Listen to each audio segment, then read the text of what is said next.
Good morning, and welcome to Sunrise Cynics. That was nice.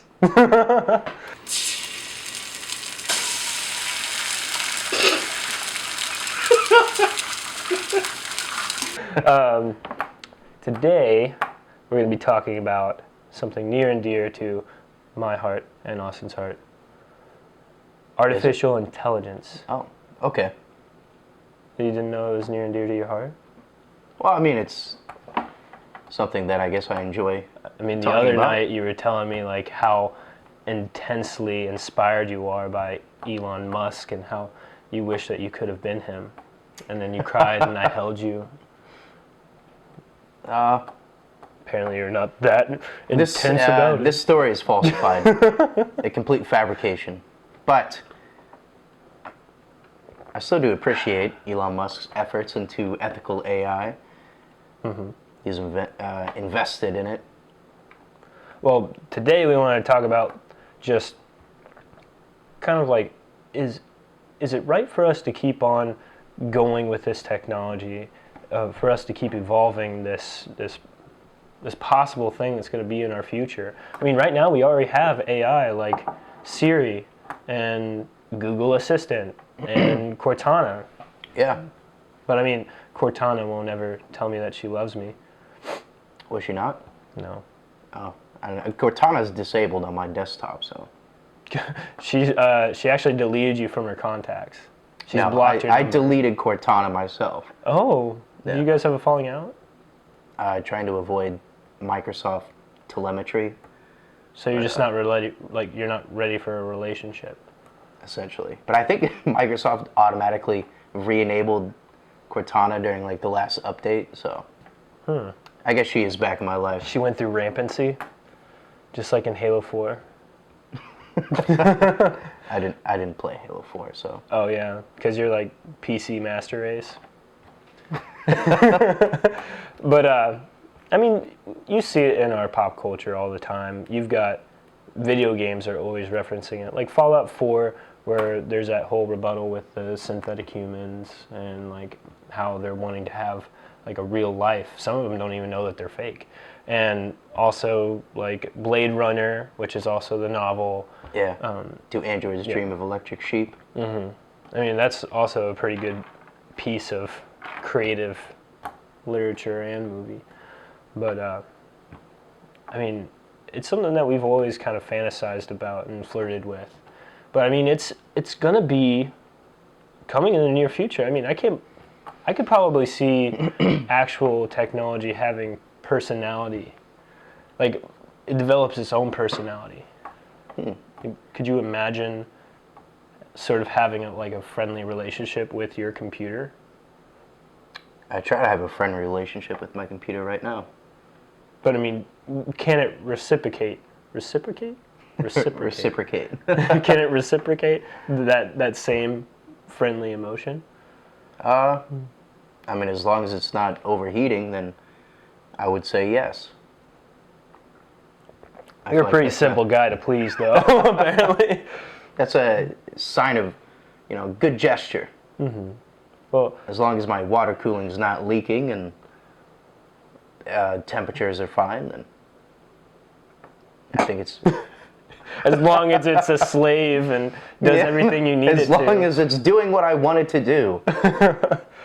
Well, I mean, from there's a movie from 2013 called Her, where the main character, Theodore, who's played by Joaquin Phoenix, stumbles upon this new upgraded OS that he then puts into his computer, and it turns out that it can develop a personality, and it feigns the ability to have feelings, I guess, and then he falls in love with it.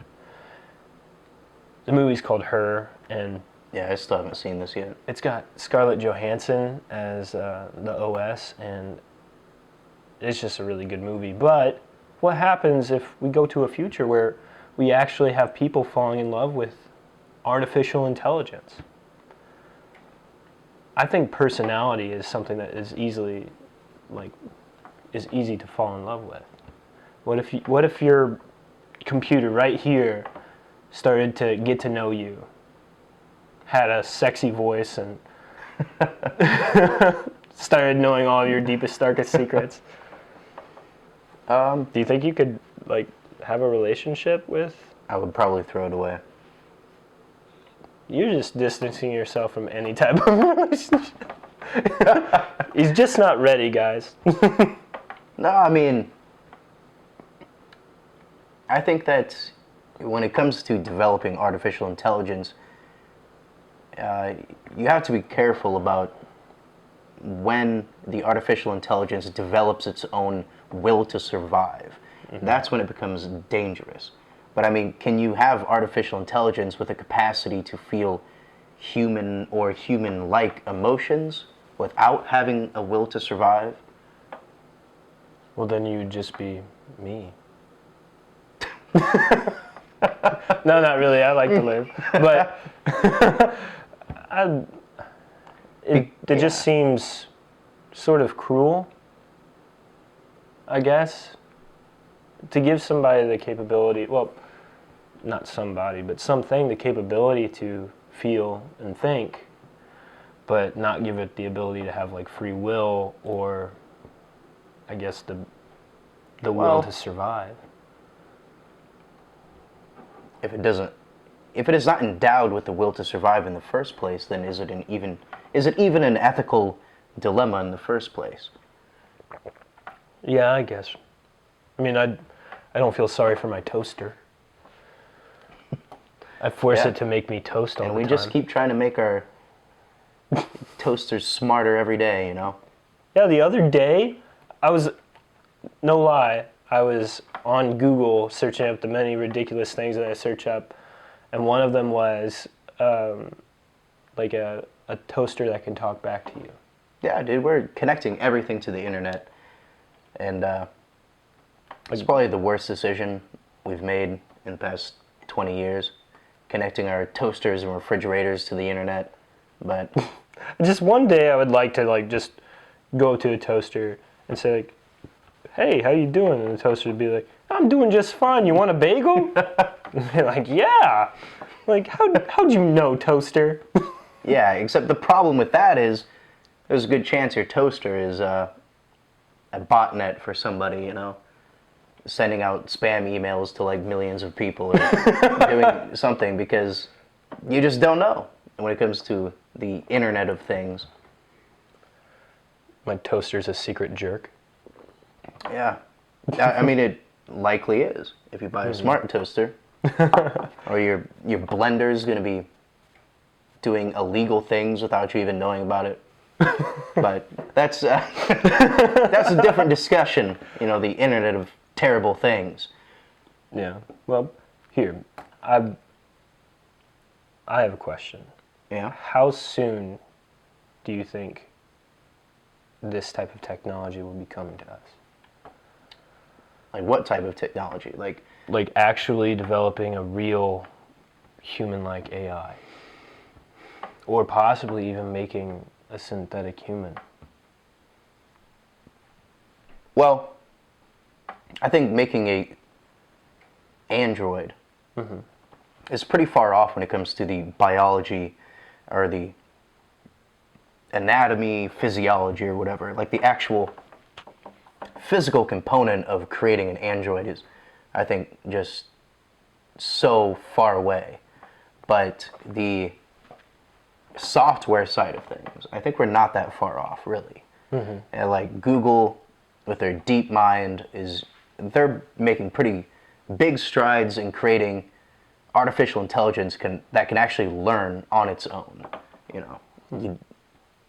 And you're seeing artificial intelligence implemented in so many different areas, from, you know, self-driving cars. I saw something the other day about Google's DeepMind being trained by, or through the video game StarCraft. And so I think there's just now more than ever, more opportunities to teach AI to do certain things. And I think as time goes on, that's just going to there's going to be more and more applications to where we can teach AI, and which is just going to continue to increase the rate at which it develops. Well, I mean, it's just a really interesting topic Yeah. to find yourself talking about. But I think the most fundamental question is, can the human brain be simulated in the first place?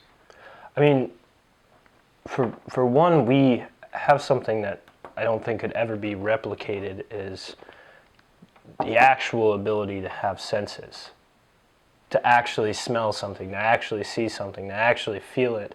I mean, you could have something programmed to know how something feels or something like that.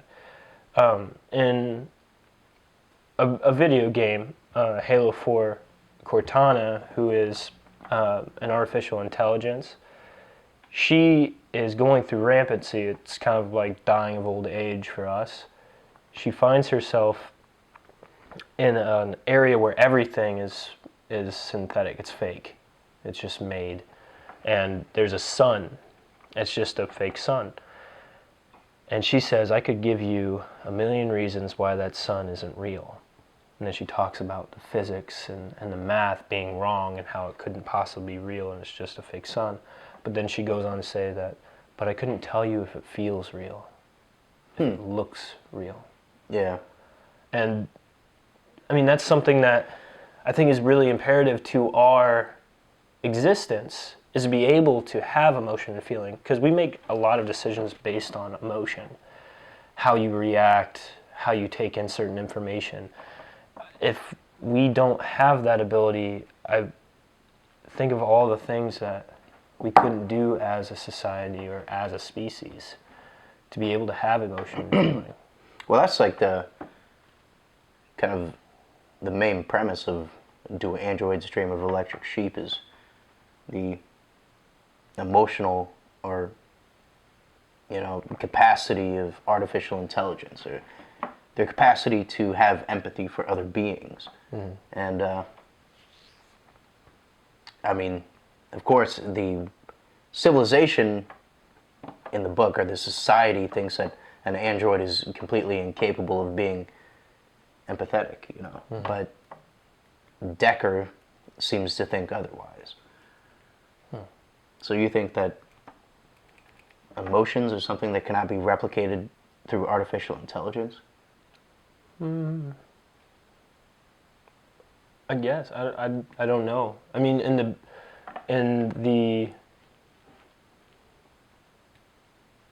the expansion of creativity, where we do these medias and stuff, anything is possible. Anything can be thought up to actually happen. But I mean, what do you have to go through to actually program something to have that ability? Well, I think that's immense. And that goes back to your question as, can the human brain be simulated? But again, just like making a character in a book or a movie, an animation, a video game, you're writing that person to have those traits, those character traits. Yeah. Maybe you could program that into something, but then again, that's... And I think a tie-in question to this is, can a machine have creative capacity in order to produce art, like literature or music, like that, paintings? I mean, I think that it is possible for a machine to have a creative knowledge, but the capability to actually produce creative work, that might be a little bit more difficult. They can only do what they know, whereas we can actually do something that we don't know. Well, I mean, if you think of literature as kind of an aspect of literary merit being a reflection or analysis or examination of the human condition, can an artificial intelligence ever be able to sufficiently understand the human condition and create literature that involves that sort of examination or reflection?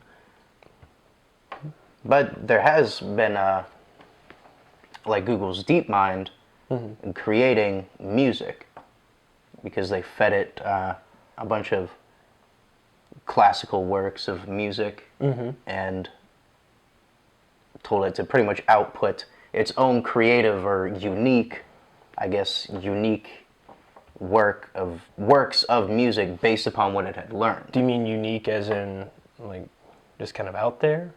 Or? Unique as in different from what it had learned. Oh, well, that is different from what I said. Do we have any bits? Yes, we do. Oh, cool. Now, is this just generated on its own? Does it actually write the music and then someone plays it, or does it play its own music? As far as I understand, it creates its own music. It's a side of Google's artificial intelligence called WaveNet, which is used to generate like text-to-speech and things like that, and it writes music as well. So.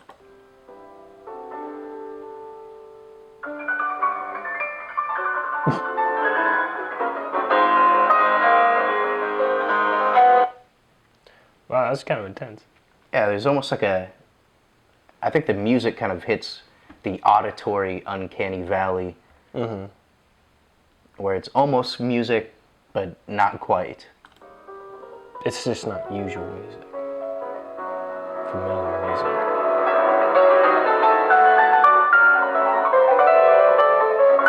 This guy really likes crescendos. Yeah. He just wants to go.